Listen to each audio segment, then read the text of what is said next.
All right, what's up, guys? This is Mash, This is Zero. and right now we have a very fun game, a game that you guys probably heard a little bit about since we covered this a little bit on the channel already. This is JDM, Japanese Drift Master by Gaming Factory, who, by the way, also provided the channel with the code, so thank you very much. We want to take just a moment here to play a little bit of the game to just see some kind of like more or less uninterrupted gameplay of this while we are also, again, going to be reviewing it, and we had already done a first look of it as well. So let's just go ahead and jump into the main mode. There's not like save files, so we're going to just kind of continue on where my save file left off. So this is the garage where obviously you keep your car. The game works very similar to Need for Speed Underground. It's very like open world and stuff, and I've just been kind of enjoying playing it. Honestly, a little bit more lately with my controller than with the racing sim. Why? Like, I would have thought this would have worked great on a racing sim controller. Well, it's not that it's not necessarily that it doesn't work great, but this is something that I touched on in the review. Honestly, it's just a lot harder with the racing sim because I feel like there's a lot more room for error. That depending on what mood you're in, you know, the player may want to kind of like just go with controller because it's easier to jump into. It's like easier to just, you know, do like a whole bunch of cool drifts and stuff. Versus Simrig, where, you know, you're really like everything you're gonna do is essentially gonna be scrutinized in how the game reacts. Okay. I mean, I guess I can see what you're trying to say. Yeah, the review will, which by this point should have already been out. We'll pretty much go into a little bit more detail about that. But since we're doing kind of like a play, we could sit down and just chill out. It's also easier to set up. I wanted to go ahead and do the game just a little bit on controller, and yeah, it's really made me kind of just happy to like get a little bit more into racing recently. You know, watching a little bit of like Initial D and stuff like that. MF Ghost Season 2 also came out recently. I don't know if you remember that video that I did about that. Yeah, I remember. You compared it to another anime before. Yes, the one that's actually on my shirt, Overtake.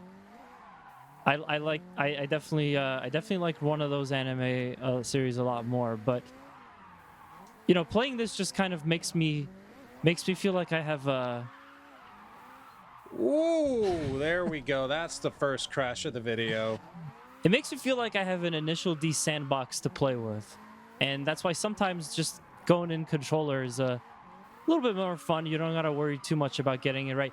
I just don't feel like I can do as much with the Simrig as I can with this. Is it because it's like really... Damn, the freaking... the freaking headlight bursting open. Is it because like it's difficult, or you just kind of feel like this plays better with controller? No, it's just racing sim in general can be just so challenging sometimes. I'm not like the best sim drifter. It's not a skill that I've really like developed. Okay. Which is why we came to the Kawabata driving school. I like that they give you a couple of different options to do some more drift tutorials, some grip. Do you know what grip is, Zero? I'm assuming grip is like how the tire treads like hold on to the ground and allow you to slip. Basically, drifting means you're intentionally making your car slide into like an oversteer to take a turn or whatever. Grip is the opposite. And some people say grip is faster than drift, but basically it's making sure that you're staying, you know, you're staying with your grip okay. You're not drifting at all throughout the race. That's not really the point there. And what's also cool is that this gives you drag racing too. But we'll do a little bit of free drive. And yeah, didn't we do some racing recently, Zero? Isn't that something that we both partaked in? Partook in. Is that a word, partook? Partook? Partook, yeah. Partook, is that a word? Anyway, yes, we did. So Mash over here, at the time of this recording, recently had a birthday, like 2 weeks ago, right? 2 weeks ago, 3 weeks ago. Something like that. Yeah. And he wanted to celebrate by going to a kart racing spot in New Jersey. And It's the biggest, I think, in the world for an indoor track. we're gonna have to double check that, but it was actually quite fun. I don't remember the name of the place, but it felt very short lived. The group only bought a 1-lap race experience, which lasts about 7 minutes. But within those 7 minutes, like, we all had several laps go around. I love kart racing, whether it be, in a video game or in real life. So the second Mash said he wanted to do that for his birthday, I said to myself, heck yeah, sign me up, let me know when and where. Yeah. Was that the first time that you went kart racing? No. No. Okay. I've done kart racing before. In the Dominican Republic, I've done it before, and I've done it in Florida. It was a lot of fun, but it wasn't anything like the one we did a few weeks ago. No, that one was really special. It's like one of the biggest karts, and they tried it. Like, you could go up to like 40 miles per hour on it, which is I think it's pretty good for like a publicly accessible go-kart. It definitely felt faster than go-karts I've been on before. These go-karts are a lot closer to the ground. They're all electric, thankfully. The only issue I really had with them is that I had no idea I was pressing down on the brake during, like, halfway through the first lap. Because I couldn't tell. Yeah. I couldn't tell that I was holding down the brake and the gas at the same time. Once I got that figured out, I started going quite fast, and I felt it. The only other issue I had is that I forgot to use the turbo. Forgot to hit the turbo button while going on straight stretches and stuff. I ended up losing time because they don't go by like first place, second place. They go by time, like how fast you went around the track. Yeah. So you don't have to necessarily overtake people, but I definitely overtook a couple of our friends because they were driving slow, and I can't drive 55. And well, those karts can't drive 55 technically, but okay. You know what I mean. And I became a speed demon. I just wish I had remembered the turbo, because I would have taken that one person that stuck to the middle of the track and just would not let me pass. I was so frustrated with them. I was so ready to overtake them from the outside. But no, they gotta hug the edges and then go straight to the middle, and I'm like, what the hell? Mash, you having trouble there? Trouble with what? Those hands are wibbly wobbling and timey wimeying all over the place. Whoop. I'm surprised those arms haven't twisted together into a knot. Oh yeah, that's kind of another reason with Racing Sim. This will follow up on my review of the game that I did, but yeah, like, you get really tired with sim racing sometimes. So I really see the value in the controller of just like, I just want to have like an easy, like, fun, chill session. If that's what you're in the mood for, then yeah, this is definitely the way to go, controller, because yeah, like you're saying, you have to do all that with your hands in the sim rig. That's basically what my hands would look like, just to do all this drifty stuff. But yeah, that was a cool experience, because we all got to go as a group, and I think that made it more fun because we were racing against each other. It wasn't just each other. There was a bunch of randos with us as well. Yeah, there were a couple randos, but most of the group was us. Car racing is actually like a first stepping stone for most people to get into racing. So obviously we're doing a bunch of drifting, like here. Not everyone is going to start drifting their car. I mean, some people do, and they have mixed results. You could definitely cause a lot of damage if you try to drift like this, like straight up. So one of the like baby steps into the world of racing is actually karts, and the karts that we were driving were like pretty a little bit more on the serious side. They were electric, but it's definitely like a setup that takes the whole racing thing seriously. They had a league there and stuff, and it was just fun. We don't get to just do stuff like this whenever we feel like it. So sim racing is just such a beautiful thing, and that's why I was so happy when I found out that this crazy team of Gaming Factory was making, essentially, in my opinion, Initial D fused with the Need for Speed Underground series that I love so much. It gives you the kind of cool feeling of driving around like an open world Japan. You can obviously do grip and drag, but the focus, based on the name of the game, obviously is on drift. And yeah, I mean, you get a cool little story, some nice open world sandbox type of feel. Like you just can kind of cruise around and go from point of interest to point of interest to do several different types of tasks. And what's nice too is that they are still adding more stuff to this game. So it released this year, actually in May, at the height of one of our busiest periods this year. But yeah, released in May, and we've only been seeing more content added since, more patches and stuff like that. I absolutely love when developers will still continue to support the game even after it's released, because there's always more potential. There's always room for it to grow. For sure. There's nothing more frustrating than getting a game with a lot of potential, comes out with a decent release, and that's it. I mean, sure, that's how games used to be. Let's be 100% honest. But nowadays, when games cost so much, not just to develop, but also just to buy, and then like we get nothing more other than like the base game, it doesn't get updated. It can become dull. It can become boring, especially with a competitive game like this. Like it would just suck if they didn't, continue it. It didn't continue updating it, refining it.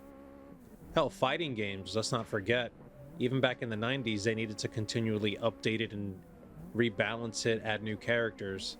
Nowadays, it's an extra patch we get. So technically, this has been happening for a while for sort of competitive games like these. Oh yeah, I think that this one is extra special, and I've been enjoying it quite a bit. So I'm glad that we could feature it here. I'm kind of just free cruising at this point. It's just so fun to just, like, I could do this all day and I could never get bored. But right now, I do want to throw it over to another thing we got. So, what you got in store for us? Yes. Forgot about that. Trying to. Okay, that was so interesting, Mash. Holy crap! I had no idea you could honk your horn in this game. Hey, listen. I gotta make sure to see it's all realistic. I want to know how the horn. But yeah, no. So. Oh, before anything else. Yeah. Look at the Japanese writing on the right. Yes. What do you think it says? Is that TSU at the end? Su at the end? It looks like a form of it, but it's she. But notice the two little like lines above it? Uh-huh. That changes it from she to G. Okay. Not the letter G, but the sound G. Mm-hmm. So you have ka at the front with the two lines. That changes it from ka to ga. And then you have ra. Garaji. Oh, it just says garage. Garage. That's cute. Yeah. This team is not originally from Japan. From what I figured it wasn't. They are a Polish-based team. Oh, that's interesting. Yeah, which honestly to me is like, it's impressive that an indie game studio was able to put something out like this, because when you see this in like its most high graphics, it's kind of next level. And the sim racing is really good too. Like the way that the game feed, the way that the cars work, how authentic it is. Mm-hmm. Feedback, your options are really, really good. Again, for what an indie game team would put together. So I'm just blown away. But anyway, distractions aside, I was just trying to change my camera, honked my horn. So one of the first missions here is like such a pain in the ass when you get to it. I would recommend one of the first big missions, before you come to this mission, which we're going to go ahead and do now, definitely do some of the side content. It'll definitely help you out when your car is a total piece of crap in the beginning of the game and you just can't handle this one race. Come over here. Go right over there and get some performance upgrades. Get some performance upgrades because you're going to need all the speed and drifting ability that you can for this. Now, at this point, how beefed up my car is, I'm happy to say I can do this in sim drifting mode and also in just using the basic plane controller. So I could do both, but obviously we don't have the sim rig set up right now. And I'm just going to do it in my controller. I'm going to show you guys. We're going to close off here with just a battle between the main character and, well, yeah, one of the antagonists of Chapter 1. We are venturing into a little bit spoiler for Chapter 1 territory, but yeah, basically this is the main climax of this fight between the character that we have, or the character that we're playing as well as the first main antagonist. Gonna head and close out of the story, and Zero, yeah, wish me luck. Good luck, Mash. Yeah, what I find is it just, and even really similar to the way that like a Need for Speed type of game works, it really just helps if you like kind of snake your drifts and try to hold them as long as possible. The goal here is not to get into first. That's another important thing that you guys may want to take into consideration, but basically you don't have to finish first. You do have to finish with more points, though. That's kind of how you win this. That would also probably save you a little bit of frustration, thinking you have to beat the front car and get more drift points, because it might be a little bit too challenging. But yeah, we're going to try to do this in one go. Easy there, Mash. You don't want to bump into him. Oh, I do. No, that's ignorant. I mentioned it in my review. Again, guys, feel free to go check out that quick scope. But yeah, the AI in this game does not care about your existence. So you know what? Absolutely, go ahead, try to knock him off the road if you can. Hell, I recommend it. I mean, I was trying to do that myself when I was, not necessarily bump someone, but like not bumping when I was in the kart racing. And here you are going, nah, I'm gonna do it full tilt. Well, I'm saying this right now. If you try to bump in those go-karts, you are getting a black flag, and they are going to. Yeah, deduct time. I was trying not to, is what I was saying. Well, oh, you're trying. I see. Yeah, that's what I was trying to say. Maybe it came out wrong. Well, if you did end up doing that, they also limit your power on your car. Yeah, they do. So you're like, man, why am I going so slow? You know, Mash, you don't need a drift even on the straightaways. Yes, you do, because you chain them. You chain them for higher points. What is this, Tony Hawk of drifting? I mean, am I wrong? Well, if you kind of played like a Need for Speed type of game or anything like that, hell, even Mario Kart, what do you do in Mario Kart? You just drift constantly. You snake around the track. Here, you're doing it because you want to build up a huge combo. You don't want to stop drifting just because, you got a straight. If you got a straightaway, you want to keep that drift going, bro. Ooh. Yeah, a little too much in the grass there. Oh, there we go. That car is catching up. Yeah, I see him on my 6. Mash. Yeah. You can also kind of like pull away from them quite a bit. By the way, this is the easiest difficulty because, it's the difficulty really just affects how much points they will accumulate through the run, but also like how much they're physically able to, how good they are at drifting, I guess, and also how much time you have too. But we are not even worried about time right now since I am just super ahead.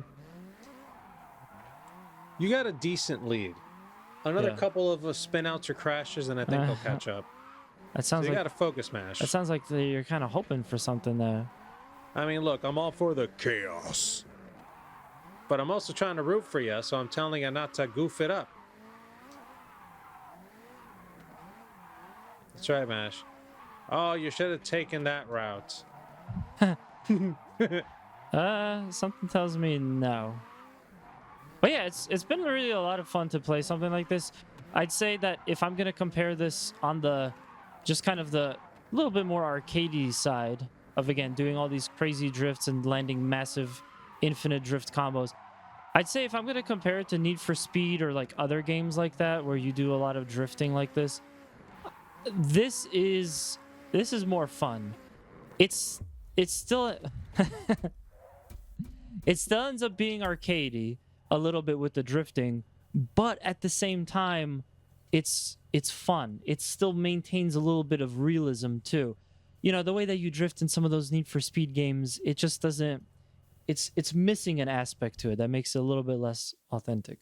So if you guys want to check out the story, which again, absolutely, like if you thought that I was just exaggerating with the Initial D comparison, I mean, this just feels like Initial D to me, and I love it. I love that the way that the page moves. I only wish that there was voice acting, but I mean, technically speaking, you could have just put it in. But if you guys want to see any more story, I did stream a good chunk of the beginning of this game because on my way to trying to do the review, I ended up I basically ended up restarting from scratch so I could play the majority of the playthrough through the race sim. Now at this point, since the review is done, I'm fine with just bouncing back and forth between controller and race sim. But there's one more thing I wanted to show you guys before we head on out. So when this originally launched, they released a demo called JDM Rise of the Scorpion, and it was only available for a limited time. So unfortunately, when it originally came out, it actually wasn't compatible with the wheel system that I was using. Oh. Yeah. So I didn't end up playing the original demo all the way through. But what's cool is that at this point in the game, what they basically did was they took the missions from that demo only story, the campaign, and they put it into the full release. Ooh. Which I think is really cool. But there's one thing that bugs me. I barely made it to, I think this is like the third one. As you guys could see in that really cool, like green, in that little cool shot, racing shot that they have that's like a thumbnail for this mission. You're using a green Nissan 350Z, which I always thought like, oh, that's an amazing car. It's probably because it's stock and it doesn't have mods, but it's so hard to drift. So I don't know if I'm going to be able to get through this mission. Side event, Toge Friends, Street Drift. Again, the only objective here is to get more drift points than your friends, but I don't know what it is. I just cannot figure out this car.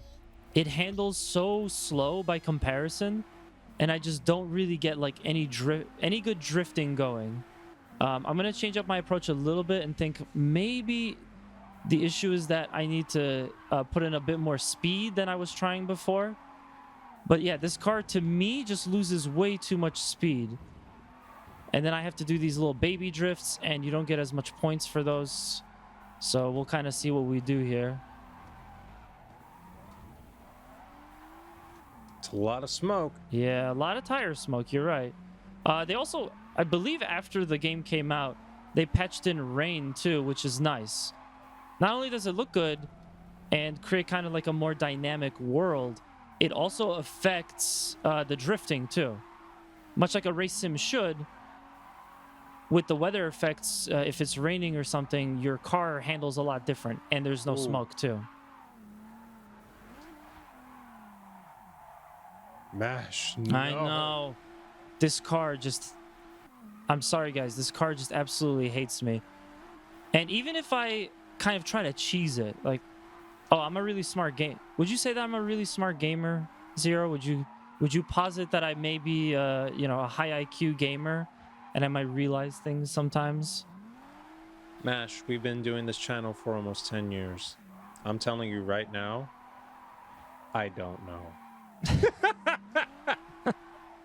The kind of stuff you and I have both done while playing through games, I don't know. Well, That is not a vote of confidence from my buddy over here. Well, but here's the thing. I'm joking. You're fine. Come on. I kind of thought to myself, like, look, what if you do this? What if you cheese it? Stay behind, get some fat points by just drifting by yourself. You're going to run out of time. I tried it once. I tried it twice.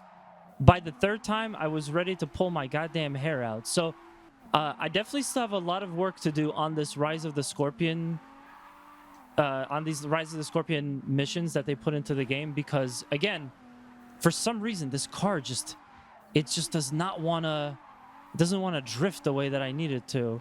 That's because you're fighting the car when you're supposed to be riding the car. I think it's really the issue is that the car is riding me, not me riding the car. A little Yakov Smirnoff for you guys there. Yeah, it's like, again, I could kind of hang back. Part of it could be actually the amount of handbrake that I'm using. Every time I use the handbrake, I do kill the speed a little bit. Well, try not using it as much. See, that right there was beautiful. Yeah, but then I still ran out of speed at the end. Well, then... Oh, yeah, that was good. That was good. It was. It didn't last long enough, but that was good. It was very satisfying, but did you see... Pay attention to the exit speed from that drift, like how little speed I had coming out of that drift, you know?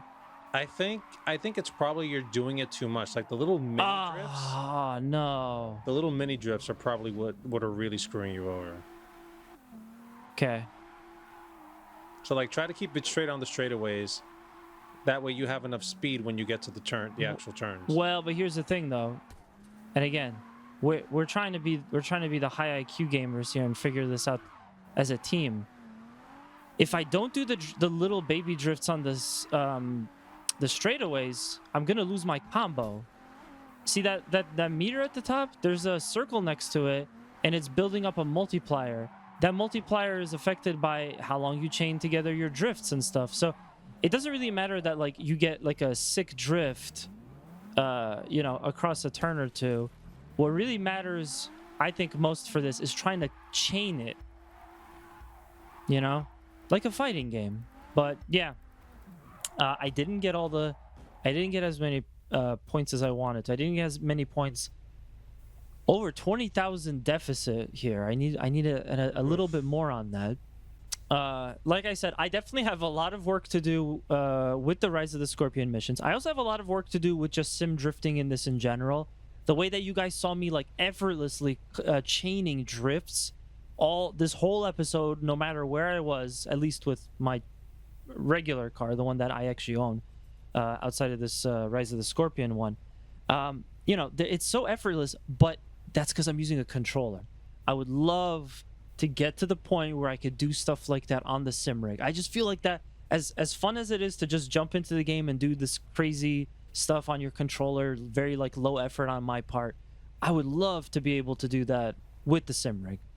But yeah, at this time, that's gonna do it for this episode. We hope you guys enjoyed it. Definitely make sure to let us know in the comments if you've been playing any JDM, you've been playing any other racing games or racing sim games. Let us know what you think about this. Like I said, we also did a first look and a review on this. Would love to feature this game again if we come up with some other additional content that we can. But yeah, we do greatly appreciate that you guys checked us out today. If you guys like this video, smash the like button, mash the subscribe button. Let us know down in the comments below. What's your favorite racing drifting movie? Would you also like to drift through this game? Do you think Masher's a good driver? Let us know. That's right. And until next time, take care.